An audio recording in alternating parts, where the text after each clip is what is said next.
समाज सुनती थी, बैठती थी, महिलाओं की महिलाओं में, पुरुषों की पुरुषों की। और आज ये सास की गद्दी प्राय सभी मंदिरों से समाप्त होती चली जा रही है।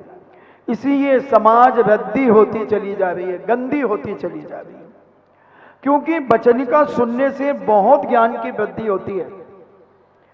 तो ये ज्ञान स्वाध्याय को आलस छोड़ करके हमें ये ज्ञान अपने जीवन में करना चाहिए। और ये ज्ञान के माध्यम से श्रावक अनेक प्रकार के पापों से बच करके अपने जीवन को धन्य करता है, संस्कारों से युक्त होता है। इसलिए जैनाचार्य कहते हैं कि हमें अपने जीवन में इस स्वाध्याय का जीवन में करना ही चाहिए। स्वाध्याय करने का फल पूज्य धवला ग्रंथराज में कहते हैं, श्री धवला जी में, कि स्वाध्याय का फल बताते हुए कहते हैं, बिशप सेन आदि गणधरों के द्वारा जिनकी शब्द की रचना की गई है, जो भगवान आदिनाथ स्वामी के 84 गणधर थे, उसमें बिशप सेन पहले गणधर थे। और उन गणधर ने जो भगवान की दिव्य ध्वनि खिरी, उस दिव्य ध्वनि के शब्दों की रचना की गई। ऐसे दिव्य सूत्रों को पढ़ने और मनन करने रूप क्रिया में प्रवृत्त जो जीव होता है, वह प्रति समय असंख्यात गुण श्रेणी निर्जरा करता है और पूर्व के किए हुए पाप कर्मों की निर्जरा करता है। ऐसा पूज्यवर बिशप सेन महाराज गणधर परमेश्वरी इस बात को कहते हैं। फिर कोई प्रश्न करता है कि सुत का सर्वकाल किस लिए व्याख्यान करते हैं, तो उसका व्याख्यान श्रोता असंख्यात गुण श्रेणी रूप होने वाली कर्म निर्जर का कारण है। जब श्रोता सुनता है, जब ये प्रवचन आदि हम तल्लीनता से, एकाग्रता से सुनते हैं, क्लास सुनते हैं, स्वाध्याय सुनते हैं, तो श्रावकों की भी गुण श्रेणी निर्जरा हो जाती है। व्याख्यान और श्रोता के असंख्यात गुणित श्रेणी रूप होने वाली निर्जरा में कारण है ये स्वाध्याय। तो ये स्वाध्याय की गद्दियां हमें पुनः जीवित करना चाहिए, पुनः चालू करना चाहिए। पाठशालाएं पुनः चालू करना चाहिए। जो समाज में पाठशालाएं चलती हैं, कई लोगों का मन पाठशाला ना चले, ऐसे भी कुछ लोगों के मन में भाव होते हैं। ऐसे व्यक्ति तीव्र ज्ञानावरणी कर्म का बंद करते हैं बंधुओं। ऐसे निधत निकाचित कर्म का बंद करेंगे कि अगले भव में इन्हें ज्ञानावरणी कर्म का ऐसा तीव्र बंद होगा कि ये अनेकों बार पढ़ेंगे मगर इन्हें एक शब्द भी ज्ञान नहीं होगा, क्योंकि इनने ज्ञान में विघ्न डाला है। पूज्य उमा स्वामी महाराज ने एक सूत्र दिया, विघ्न करण अंतराय से। अच्छे कार्यों में विघ्न डालना ये बहुत बड़ा पाप का कारण है। भाई अगर पाठशाला चल रही है तो आपको तकलीफ क्या है? आप मत आइए। आपको तकलीफ है, आप अपने बच्चों को मत भेजिए। मगर जो बच्चे आ रहे हैं उनके लिए विघ्न डालना और ईर्ष्याएं करना, राग द्वेष कसाय करना पढ़ाने वालों से, पढ़ने वालों से, ये कई स्थानों पे देखा जाता है। तो इनसे हम अपने आप को बचें और अपने जीवन को धन्य करें, तभी बंधुओं हमारे ज्ञानावरणी कर्म का क्षोभशम होगा। और जब ज्ञानावरणी कर्म का क्षोभशम होगा तो हम एक ना एक दिन चारित्र की ओर अपने जीवन में बढ़ेंगे। फिर किसी ने प्रश्न किया कि स्वाध्याय का प्रयोजन व महत्व क्या होता है, तो पूज्य भगवती आराधना में शिव कोटि महाराज कहते हैं कि स्वाध्याय का प्रयोजन और महत्व को बतलाते हैं। जो साधु स्वाध्याय करता है वह पांचों इंद्रियों का संवर करता है। संवर यानी पाप के आश्रव को रोकना, उसे संवर कहते हैं। और मन आदि, मन वचन काया की जो गुप्तियां हैं, इनके पालन करने में वह एकाग्र चित्त होता है। और विनय पूर्वक किया हुआ स्वाध्याय हमें नियम से, परंपरा से मोक्ष का कारण है बंधुओं। पूज्य भगवती आराधना में शिव कोटि महाराज कहते हैं विनय मोक्ष द्वारम। विनयशील व्यक्ति मोक्ष को प्राप्त हो जाता है। तो हम जब शास्त्र की विनय करेंगे, इसलिए जब शास्त्र स्वाध्याय होता था तो सारे लोग बैठे रहते थे और पंडित जी ग्रंथ सिर के ऊपर लग करके लाते थे और कहते थे सावधान, तो सारे लोग खड़े हो जाते थे और पंडित जी उस सास गद्दी पर उसे विराजमान करते थे और नमोस्तु करते थे, फिर मंगलाचरण करते थे और फिर कहते थे अब सारे श्रोता सावधान होकर के सुने। जैसे छैडालाकार ने कहा कि मन को एकाग्र करके सुनो। तो ऐसे स्वाध्याय विनय पूर्वक जब हम करते हैं तो वह हमारे जीवन में बहुत बड़ी उपलब्धि प्राप्त कराता है। स्वाध्याय से बंधु हमारे जीवन में अनेक प्रकार की उपलब्धियां होती हैं। पाठशालाओं से क्या फायदे होते हैं, एक उदाहरण देकर के समझाता हूं। एक बच्चा 4 साल का था। उनके पिताजी उससे कहते हैं बेटा पाठशाला जाओ। वो कहते मैं क्या करूंगा पाठशाला जाकर के, मुझे तो बहुत पैसा कमाना है, मैं बहुत बड़ा व्यापारी बनूंगा, बहुत बड़ी दुकान खोलूंगा, फैक्ट्री खोलूंगा। पिताजी कहते हैं पाठशाला तो जाओ, अभी जब बड़े हो जाओगे, जब फैक्ट्री खोलोगे, जब पैसा कमाओगे। नहीं जाऊंगा। मगर पिताजी अपने साथ में उसे पाठशाला ले जाते हैं।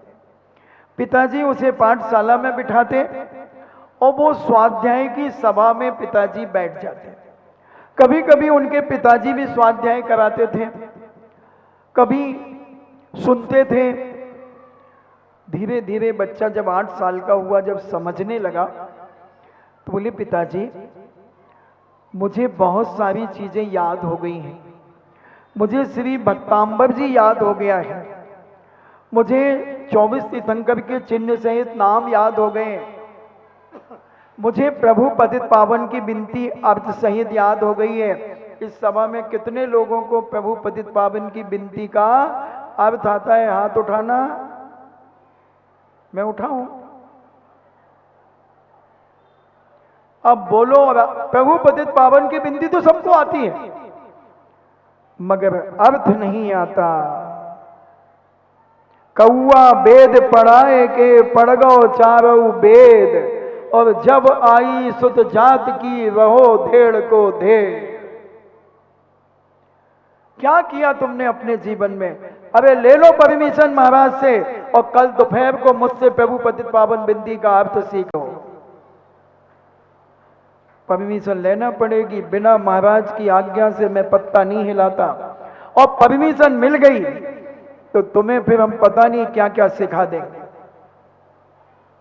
कल सुबह जब पूजा में आओ तो पूछ लेना, तो 2 बजे से तुम्हें हम पढ़ाना शुरू करेंगे प्रभु पतित पावन बिनती। तुम जिसका अर्थ कहोगे वो अर्थ सिखा देंगे। गोमटे स्तुति का बिसट कंदोट दलाड़ू यारम सुलोयणम चंद समान तुंडम। यानी बाहुबली भगवान की जो स्तुति है गोमटे स्तुति, उसका अर्थ प्रभु पतित पावन बिनती का जो भी अपन देख लेंगे। मगर परमिशन लें और फिर जब अपन भगवान के दर्शन करेंगे, जब एक आनंद अपने जीवन में आएगा। क्योंकि जब अर्थ आता है तो उसका आनंद और अच्छा भक्ति करने में आता है। तो ऐसा तो पंडित जी की बात चल रही थी। तो पंडित जी 8 साल के हो गए, वो बालक, बहुत अच्छा लगा उसे, धीरे धीरे पढ़ने में रुचि हो गई। उस समय 11वीं ही पर्याप्त थी, मैट्रिक कहलाती थी 11वीं, और उन्होंने 9वीं क्लास से विषय मिल जाता था। 8वीं बोर्ड एग्जाम होता था, 9वीं में विषय मिल जाता था। इंजीनियर बनने के लिए उन्होंने पढ़ाई करना शुरू कर दिया, इंजीनियर हो गए और बेरिंग बनाने की फैक्ट्री खोली और पार्टनर में फैक्ट्री खोली। 2 महीने के अंदर 1-1 लाख 2 लाख रुपए कमाए। 1-1 लाख रुपए, 1 लाख पार्टनर ने लिया और 1 लाख इस बच्चे ने लिया जो जैन बच्चा था, वो भी जैन था। और ये आकर के सीधा 1 लाख रुपया अपने पिताजी की हाथों में दिया। पिताजी कहते क्या है? बोले पिताजी मैंने 1 लाख रुपए कमाया 2 महीने के अंदर, और आपने मुझे पाठशाला भेजा। पाठशाला से क्या मिला मुझे? धर्म की पढ़ाई करने से क्या मिला मुझे? मगर मैंने जो स्कूल की पढ़ाई, कॉलेज की पढ़ाई की, उस मेहनत से, उस बुद्धि से मैंने 1 लाख रुपए 2 महीने में कमाया। तो पिताजी 1 साल में मैं 6 लाख रुपए कमाऊंगा और धीरे धीरे और प्रोग्रेस करूंगा तो मैं 20-25 लाख रुपए भी कमाऊंगा। पिताजी ने कहा ठीक है बेटा, वो तुम्हारा पार्टनर कहाँ है? पार्टनर कहाँ है? वो तो पाठशाला नहीं जाता था। बोले नहीं पिताजी, उसको भी 1 लाख रुपए मिला। बोले वो है कहाँ? बोले वो तो एक होटल में जाकर के पार्टी दे रहा है। कौन से होटल में? अपने नगर की सबसे बड़ी होटल में गया हुआ है। पिताजी ने कहा चलो उसे अपन देखते हैं। और वो निकला।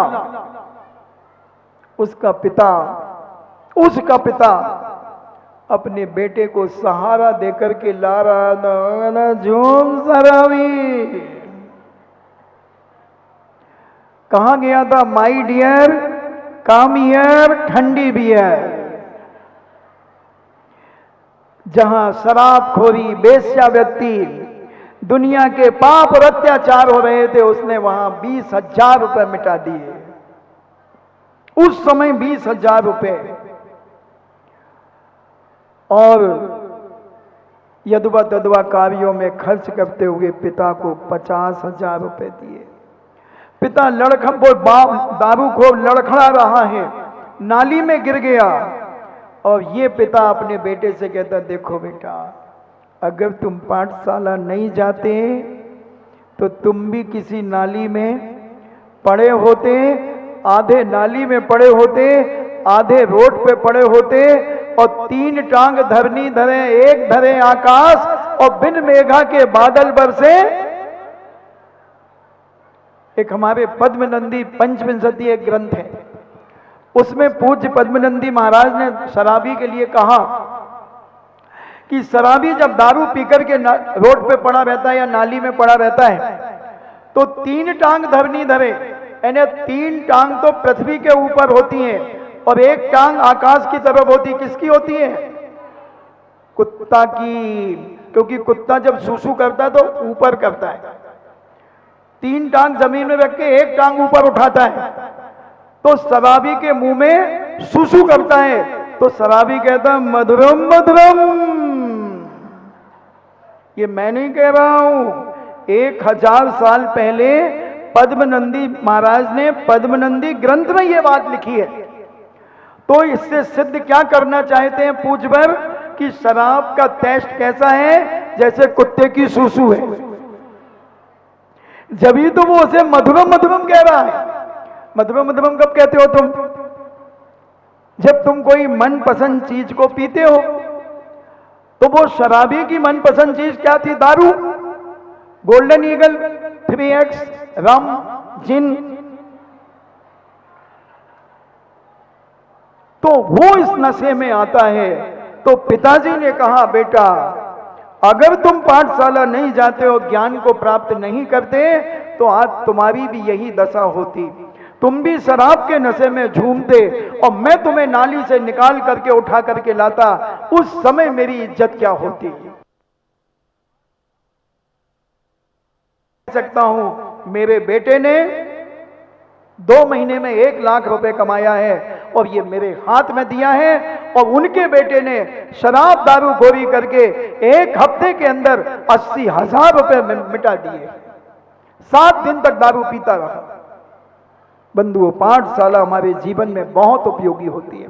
स्वाध्याय हमारे जीवन में बहुत उपयोगी होता है, और ऐसा ज्ञान करने वाला अपने जीवन में अभीक्ष्ण ज्ञान उपयोगी होता है। ऐसा ज्ञान, और नाम बता दूं उस व्यक्ति का, रतनलाल बेनाड़ा।